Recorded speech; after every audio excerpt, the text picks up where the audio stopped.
It's interesting. As you know, I was asked to do a presentation on psychedelic history. But the first question I asked myself is, which history? There are so many different threads of history. Are we talking about the history of different approaches, from indigenous to medical, the history of different medicines, from LSD, mescaline, or MDMA, the history of different locations, Hollywood hospitals, what location these occurred in? Are we talking about the history of different personalities, from Tim Leary to Albert Hoffman? So what I'm going to do is boldly try and talk about many different threads and specifically how they interacted to create what we experience today as how psychedelics are seen in our society today. I also want to talk not just about what happened, but why what happened. I also want to show you, I have a library that is full of, as it turns out, books on the history of psychedelics. And so as I unfold this presentation, I will be showing you which different references I pulled together to make this happen. And you'll see the various books. So let's start out by going back, like going way back to prehistory. So prehistory being defined as the period at which there were poor records or no records at all. And the book that I'm referring to here is by Paul Devereaux. And what we can see is psychedelics were actually very common. And for example, in the Vedic tradition, soma was used. The language was Sanskrit. It was unclear what soma was. Was it Amanita muscaria or psilocybin cubensis? Academics have questioned, but it was certainly a powerful substance. The Eleusinian mysteries were alive and well in the Greek culture centuries before Christ, 1500 to 1700 BC. They were at their peak. They consumed something that they call kykeon. So we don't exactly know it was, but again, academics have wondered, and they debate from ergot, which has an LSD-like experience, to psilocybin. Shamanism in South America has been using ayahuasca for many, many centuries. The Native American Church, the Huichol tribe specifically in Mexico, uses peyote. The curanderos use of cubensis mushrooms. Maria Sabina, who I'll be talking about in a while, is one example.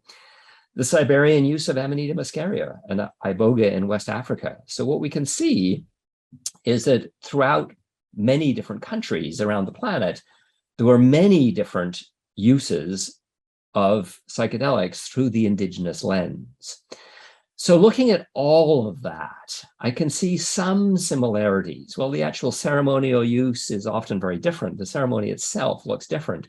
The function in their societies, it was actually very similar. I would describe indigenous use of psychedelics as being pro-social.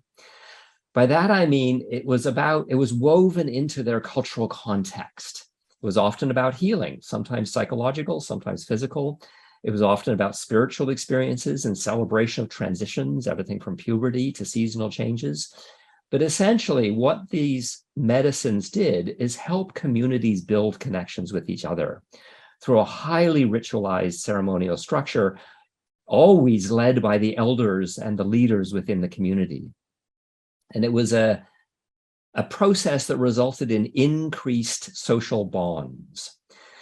Now, interestingly, occasionally it wasn't the most positive experience. While they were mostly positive, occasionally psychedelics were actually used for warfare. Spiritual battles between ayahuasca shamans is one example.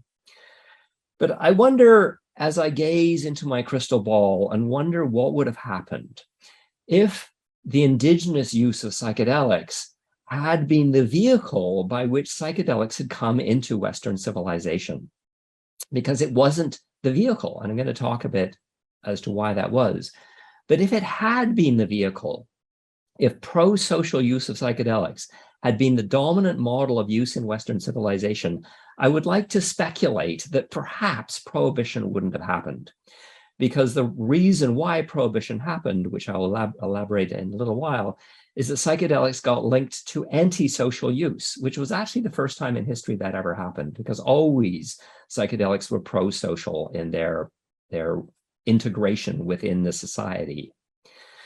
So what I'd like to look at is some examples of where indigenous cultures connected with Western people, and why those conversations didn't work particularly well. And there was a loss to all of us in the fact that they didn't go well. So one example of an indigenous connection with Western leadership happened in 1956 from the researchers at Weyburn Hospital, who are a group of psychiatrists who are very interested in psychedelics. And they attended after a very formal request that took quite a bit of time for it to be set up. They wanted to attend a peyote ceremony, and they did. And their comments were very positive at the end of the peyote ceremony, and they actually advocated that peyote within the context of the Native American church not be criminalized. But they didn't take it on. They didn't embrace that way of doing psychedelics, the ritualized structure. In fact, when they discussed why they wanted to use LSD, because they had access to mescaline, psilocybin, and LSD, when they talked about the advantages of LSD, they saw it as being unconnected with history and something that was scientific and new and didn't have a history that they thought would make things complicated for them. Another example of a sort of a connection between Western person and indigenous practices was Carlos Castaneda, who did his PhD on the Yaku way of knowledge, and then subsequently produced what he claimed was real, but actually most people believe were fictional, books about his exploration of this indigenous practitioner who used peyote. And it was interesting because while that series of books became incredibly popular, it didn't serve the function of bringing indigenous practices into Western civilization. Another example of a connection between a Western person and an indigenous practitioner was Gordon Wasson, who was vice president of a bank, JP Morgan, who happened to be an amateur mycologist.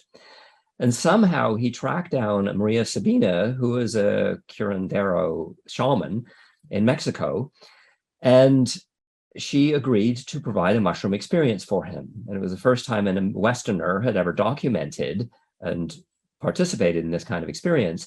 And he subsequently wrote an article in Life magazine. And this was a very significant event, this publishing of this Life magazine article, because after this visit, the article was read by Albert Hofmann, who then tracked down some mushrooms and for the first time ever synthesized and understood psilocybin. So it was the beginning of psilocybin's introduction into medicine. That same report was read by Timothy Leary, who went down to Mexico and ate some magic mushrooms and in a non-ceremonial context, which I think is relevant. And so I would describe the Albert Hofmann being the beginning of medicalization and the Tim Leary experience being the beginning of academic interest. So these were two significant starts to Western interest. Very unfortunately, the actual experience for Mia Sabina was quite frankly horrible. Her village was flooded by hippies who were not respectful of the culture, and she was persecuted as a result by her neighbors, and her house was burnt down. It was a horrible situation that happened to her. So one could argue that that was kind of the beginning of the 60s counterculture movement. So in that one visit, Gordon Wasson's visit with Maria Sabina, we can really see the beginnings of a number of different threads of how psychedelics were used in Western culture.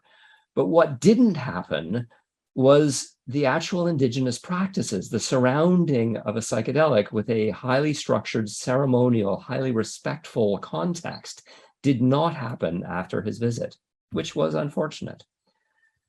So in trying to understand why psychedelics didn't enter into Western civilization through the indigenous lens, what I speculate is the reason why it didn't happen is the belief at the time in the 50s was that Christianity was true and indigenous spiritual practices were false, and that Western medicine and science was the only lens of truth. There were also significant language barriers, and there were also conflicting cultural belief systems and practices around healing, bad spirits versus trauma history and medicine.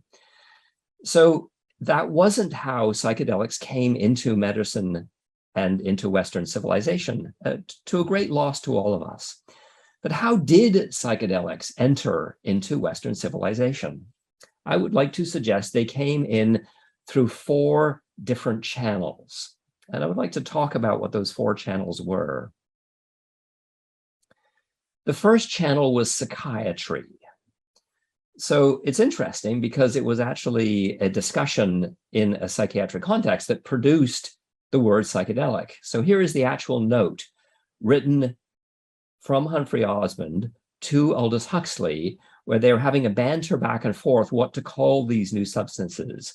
And what he says is, to fathom heaven, to fathom hell and go angelic, just take a pinch of psychedelic, was his response to Aldous Huxley, who had proposed a different word. And so it was actually psychiatry that had invented the term psychedelic. But how did psychiatrists get a hold of psychedelics? Well, it all came back to Albert Hofmann. Albert Hofmann worked for the Sandoz Company, and he accidentally took a dose of LSD that was tiny, and then a couple of days later, he wanted to know what that experience was, and he took what we thought was a very, very mild dose. He took 300 micrograms of LSD and had a very famous bicycle ride home afterwards. At points, he thought he was dying, but then realized that it was actually a powerful and very positive experience, and he spent the rest of his life talking about his description or his discovery of LSD and his discovery or his initial synthesization of psilocybin. So the Sandoz Company knew that they had these very powerful medicines on their hands, but they actually didn't know what they were useful for. So what they did is they sent them out to psychiatrists. They thought they might have some mental health implications. Now, curiously enough, one of the psychiatrists they sent them out to was my father. My father at that point in time ran a ward in the Kingston Psychiatric Hospital. And so he, along with many psychiatrists across Canada, received samples of LSD and psilocybin. So what my father did with his group is they tried them and they thought they were positive, but they didn't really use them in the context of research, and they didn't really develop a model of understanding how these could be used as medicines, but they found them interesting tools. But there were a couple of groups that took the ball and ran with it. So Weyburn, Saskatchewan, for example, had a very large psychiatric hospital. And the psychiatrists and health workers in there, here is one image of it from the ground, here's an image of it from the air. And again, it was a very, very large facility, and they embraced psychedelics and dove into the deep end, led primarily by Humphrey Osmond.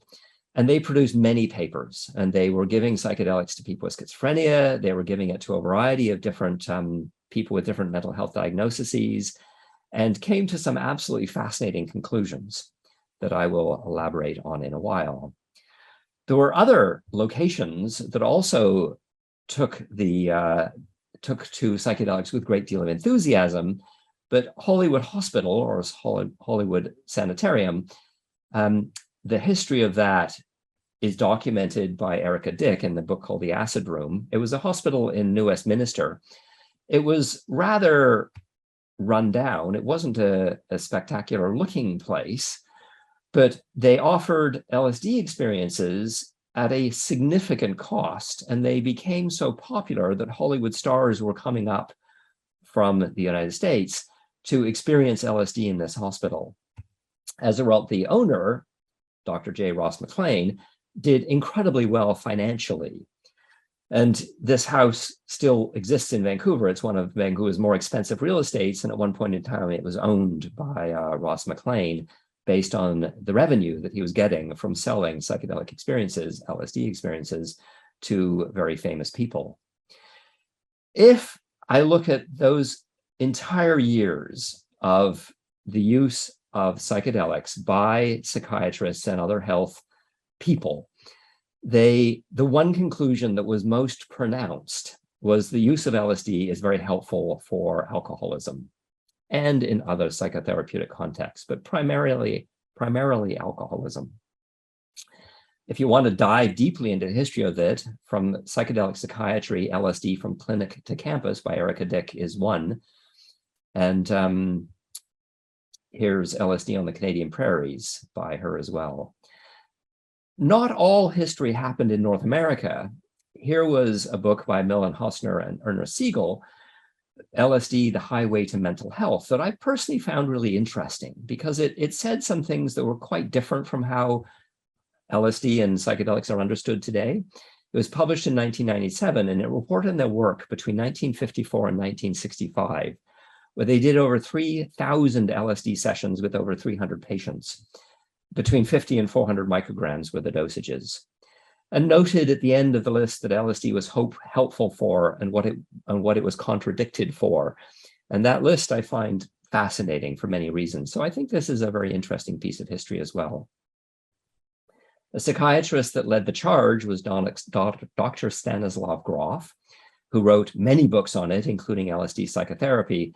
And his most famous quote is, "LSD is to the study of the mind what the telescope is to astronomy and the microscope is to biology." Another organization that was keenly interested in psychedelics, which is part of the history of psychedelics that we'd really like to pretend didn't exist, but it did. And so we need to acknowledge it because it was highly problematic. This was in the middle of the Cold War, Russia versus the United States. And the CIA specifically was busily doing everything that it could to try and get an advantage. And they saw psychedelics at that point in times as being either useful for controlling people or for other more esoteric purposes. And so the CIA funded quite a few different organizations, some which didn't know the funding was coming through the CIA, to do various things, from offering people experiences and documenting it to giving it to completely unwitting people in relatively high dosages and watching what they did. So it was highly ethically problematic. In fact, quite frankly, it was torturous and hugely problematic, but that was part of the history of psychedelics. There was also an academic history to psychedelics. And really, the academic history started with Timothy Leary. And this image of the house in back was where he lived after he was fired from Harvard, where he was a university professor. And he went to Mexico at first, and then to this place in Millbrook. And that became a psychedelic focus in North America. He wrote an autobiography. There was also a biography written about him. Curious enough, I've read them both, and they're different stories. The biography challenged the autobiography. So if you're really interested in the nuances of history, you have to read both of them. But essentially, Tim Leary and his colleagues, including Dr. Dick Alpert. Yes, Dick Alpert turned into Ram Dass later. And the group of them were doing a variety of different, completely legitimate researches. They did the Marsh Chapel experience, where they for the first time demonstrated the effectiveness of psychedelics to produce spiritual experiences. They also gave psychedelics to prisoners to look at recidivism in the Concord prison experiment. Unfortunately, Tim went from being a serious researcher to a loud, charismatic proponent, and became very evangelical. And unfortunately, Nixon called him the most dangerous man in America. He was arrested 36 times.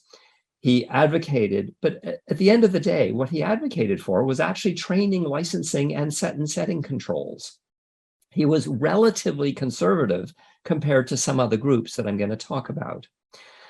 He was jailed. He was sentenced to 10 years in jail, and then a subsequent second 10 years. He started his jail sentences in 1970. He escaped shortly thereafter. And he escaped to Algeria and Switzerland. He was released in 1976. And he died at the age of 75 in 1995. If you're interested in the entire history of the science, Lester Grinspoon and James Backler wrote this book, Psychedelic Drugs Reconsidered, where they realized that psychedelics were becoming criminalized. And so they really wanted to capture what the researchers had said so far and what the academics had said so far. So they wrote this book and attempted to summarize everything that had happened. So I find this to be a very helpful book. Now, while Tim Leary was given the mantle of the primary proponent of psychedelics in the early 60s, and really blamed for the spreading of psychedelics, I don't honestly, personally think that was fair, because there were other groups that were busily advocating loudly for psychedelics. The Merry Pranksters, for example, doing the electric Kool-Aid acid test, where they had put out buckets of Kool-Aid with LSD in it, and they just show up in communities and just let people dose themselves any way they wanted. And they would have loud parties. So they had no set and setting controls. They had no dosage controls. They were, quite frankly, a wild and crazy bunch of people. It was interesting that Ken Kesey first experienced LSD because he was one of the subjects in one of the MK Ultra studies, which was absolutely fascinating. Again, those two threads intersected and produced this highly evangelical individual who drove across the country in this loudly colored bus. And so accusing Tim Leary as being the primary vehicle by which psychedelics made it into Western civilization really isn't fair. He was actually much more conservative. And there was a time, in fact, in 1964, the Merry Pranksters showed up at Millbrook, and those two communities did not get on well. The conservative Tim Leary group versus the highly loud Merry Prankster group were completely different models of how psychedelics could be used. Now, also part of the history is the underground, and the underground is getting more and more documented. There's more and more books that are appearing to document both the chemists, how it was made, how it was smuggled, and the people that used it for therapy. So the Sunshine Makers, the book Orange Sunshine, Owsley and Me, and The Secret Chef are all examples, if you want to do a deep dive into understanding how the underground, quite frankly, made psychedelics widely available to all the groups that needed them in order to be evangelical. History cannot be complete without acknowledging Sasha Shulgin, Alexander Shulgin, and Anne, who just died this year, actually, in 2022 in July. Sasha was an underground chemist and produced many, many molecules, and was the one who kind of discovered MDMA's utility. And a fascinating couple, and as their work was winding down, they wrote two books, Pikel and Thikel, Phenethylamines I've Known and Loved, and Tryptamines I Have Known and Loved. And a fascinating couple that produced a significant body of work that is still used today. If you're interested in the history, I'd suggest reading Acid Dreams and Storming Heaven. They're very, very different books. They capture the same period of time, which is the 50s and 60s in terms of its sort of cultural manifestations, not its academic manifestations. But they present different views of history, which I find quite fascinating. And to understand history, I think it's useful to have read them both. It's curious because as a result of the dramatic explosion of psychedelics into Western culture, they were banned. And it's interesting to look at why they were banned. And I would suggest, for the first time ever, psychedelics got linked to an anti-social group. Indigenous use was always pro-social. So they got linked with a group of baby boomers, the younger folks, who were refusing to fight in the Vietnam War. And there was a huge amount of cultural change. Flower power, hippies, the sexual revolution was all very, very threatening to those people in power.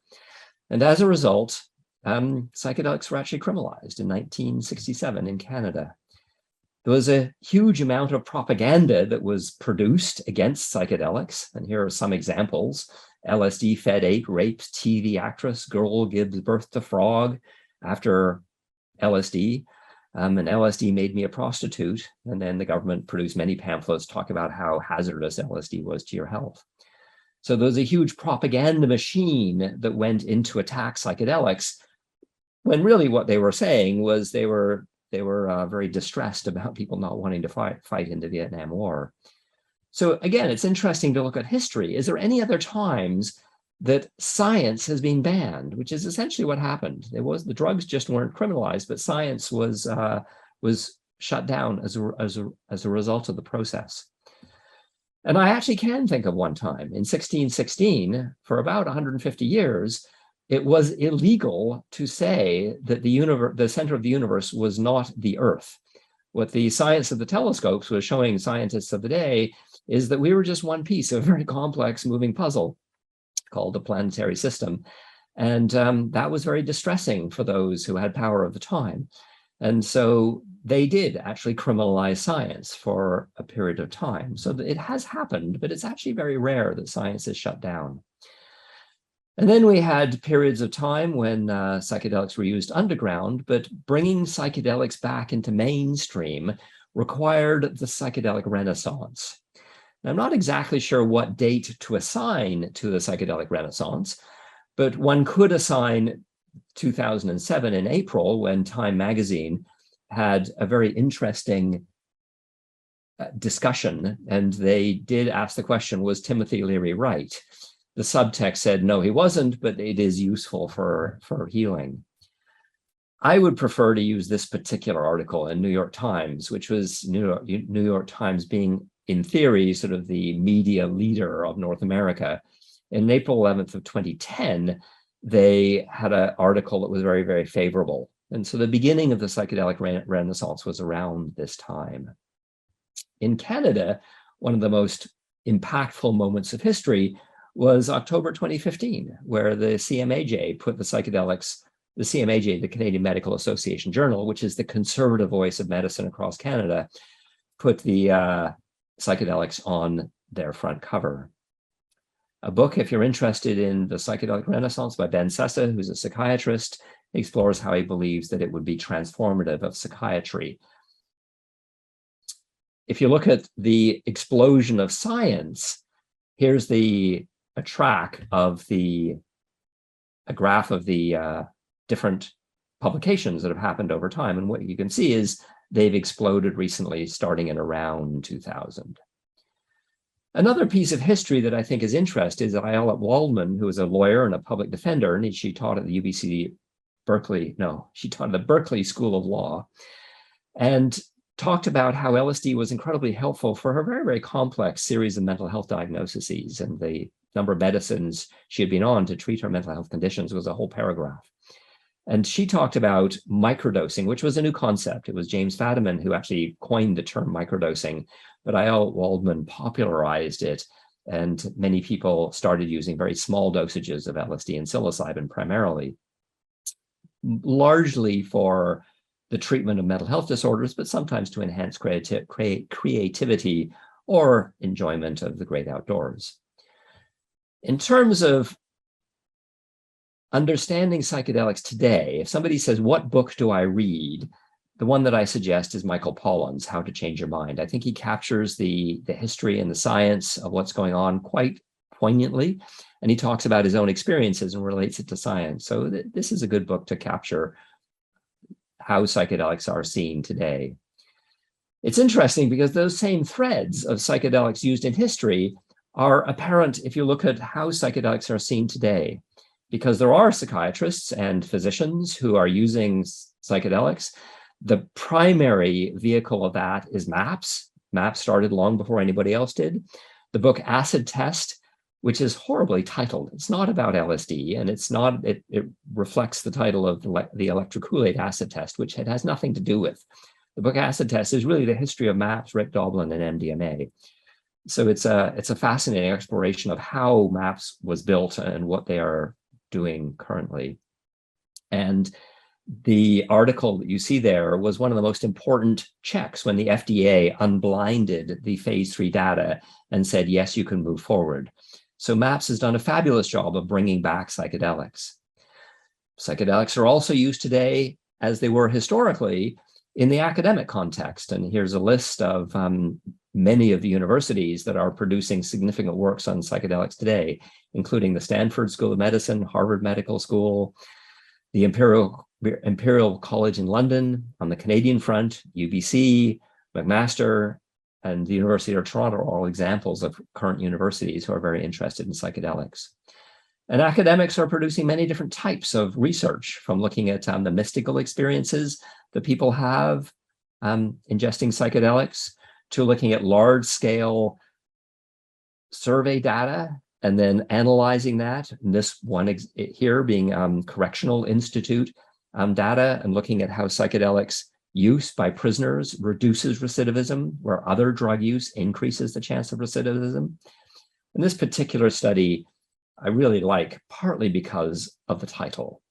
The efficacy, tolerability, and safety of serotonergic psychedelics for the management of mood, anxiety, and substance use disorders, a systematic review of systematic reviews. So essentially, what this paper says is we've looked at all the research and psychedelics are back.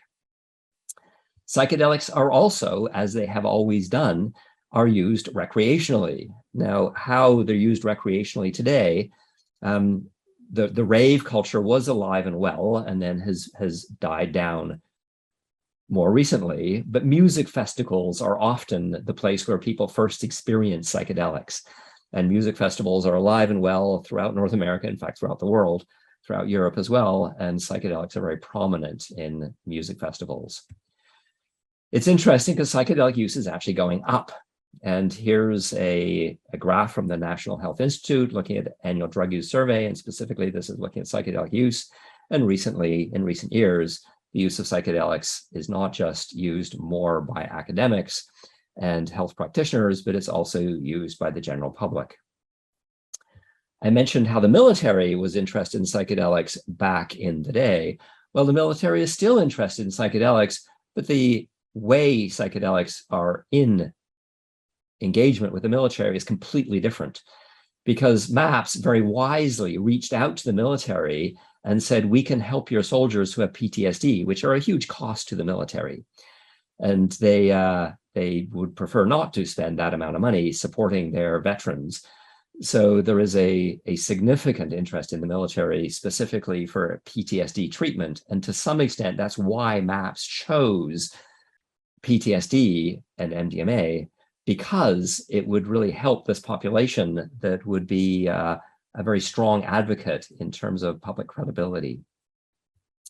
Today, there are also the vehicle of psychedelics is also business, which is actually different from how it was historically. And businesses are involved with clinical trials, with manufacturing, with selling clinical services, therapeutic services, inventing patents or coming up with ideas and then patenting them and then selling the patents, growing mushrooms, inventing new molecules and selling pharmaceuticals is all the for-profit side.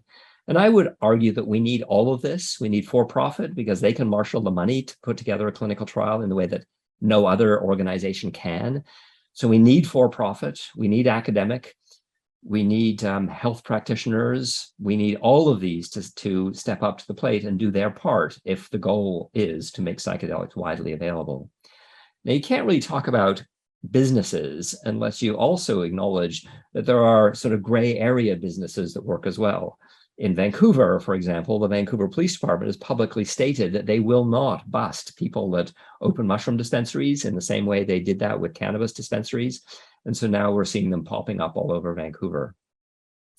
Now, curiously enough, what I observed is back in the 50s, the door to the indigenous way of seeing psychedelics was closed. And what I would suggest is that door is now opening. And that's a really positive thing. So ayahuasca ceremonies have been available in many countries. And the indigenous shamans have also successfully offered psychedelic experiences in the way that the Maria Sabina group was just simply not set up to do so. So there are many tourists going down to Peru, for example, and having very positive experiences of ayahuasca and coming back and spreading their enthusiasm for that. And the system has been set up to allow for that. There's a rapid spread of ideas currently through social media and the internet. And but it's curious when you actually understand the indigenous approach, often it's very different from the Western approach to healing, bad spirits versus trauma and medicine. But that doesn't really matter because music is the vehicle by which they communicate. And so the message of the appropriateness of the ceremonial approach has arrived in North America and Europe. And I can see how that manifests. In fact, in Vancouver, there are people who do green ceremonies, where things like cannabis are offered in the context of a ceremonial approach. And so I see the spread of the container of safety through ceremony being spread widely throughout North America, actually. You can't talk about history without speculating on the future. Treatment for addictions, treatment for mental health concerns, spirituality, perhaps integrating into existing religious traditions that are slowly reducing their congregation numbers, and the creation of new spiritual communities. and enhancing connections between people. Here's a nice slide that I like. Creativity, divergent thinking, seeking new experiences, accepting others, getting absorbed, and making novel associations are all associated with psychedelics.